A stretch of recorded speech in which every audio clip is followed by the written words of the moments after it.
गरीब धोबी के पास एक गधा था।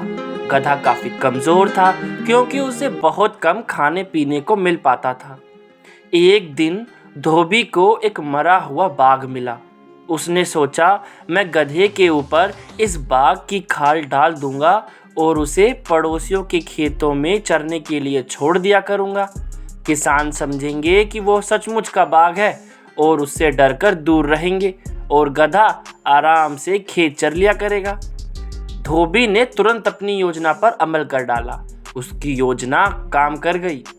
एक रात गधा खेत में चर रहा था कि उसे किसी गधी की रैकने की आवाज़ सुनाई दी। उस आवाज़ को सुनकर वो इतने जोश में आ गया कि वो भी ज़ोर ज़ोर से रैकने लगा। गधे की आवाज़ सुनकर किसानों को गधे की असलियत का पता लग गया और उन्होंने गधे की खूब पिटाई। एक छोटी सी बच्ची दोपहर में नंगे पैर फूल बेच रही थी। लोग मोल भाव कर रहे थे। एक बूढ़े आदमी ने उसके पैर देखे, बहुत दुखी हुआ। वो भागकर गया, पास ही की दुकान से बूट लेकर के आया और कहा, बेटी बूट पहन लो। लड़की ने फटाफट बूट पहने, बड़ी खुश हुई और उस आदमी का हाथ पकड़ के कहने लगी, आप भगवान हो। वो आदमी घबराकर बोला, नहीं नहीं बेटी, मैं भगवान नहीं। फिर लड़की बोली, ज़रूर आप भगवान के दोस्त होंगे, क्योंकि आज ही भगवान से मैंने कहा था कि भगवान जी मेरे पैर बहुत जलते हैं, मुझे बूट लेकर के दो ना। वो आदमी आंखों में पानी लिए मुस्कुराता हुआ वहाँ से चला गया, पर वो जान गया था कि भगवान का दोस्त बनना ज़्यादा मुश्किल नहीं है। एक समय की बात है, एक छोटे से गांव में राजू और रामू नाम के दो बच्चे रहते थे। वे दोनों बहुत ही अच्छे दोस्त थे। दिन भर वे साथ में खेलते और पढ़ाई भी करते।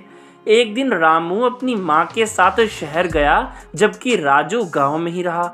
शहर में रामू को बहुत मज़ा आ रहा था। वो नई नई चीज़ों को देखकर बहुत खुश था।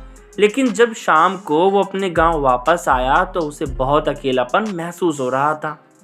राजू ने रामू से पूछा, तुम यहाँ अकेले क्यों खड़े हो? तुम्हारे साथ कोई नहीं है? रामू ने कहा, हाँ मैं अकेला हूँ।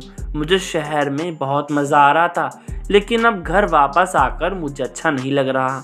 राजू ने रामू को समझाया, तुम अकेले नहीं हो, मैं हूँ ना तुम्हारा साथी, हमेशा तुम्हारे साथ हूँ। वे दोनों फिर से मिलकर खेलने लगे। एक छोटी सी लड़की रोज सुबह अपने पिता की चाय की दुकान में जाती थी। वो दुकान में अपने पिता की मदद करती थी और खुश रहती थी। एक दिन उसकी दुकान पर एक गरीब बच्चा आया। उसको चाय पीने का मन कर रहा था, लेकिन उसके पास पैसे नहीं थे। लड़की ने अपनी खुशी से उसे चाय पिलाई और उसे मुस्कुराते हुए वहाँ से भेज दिया।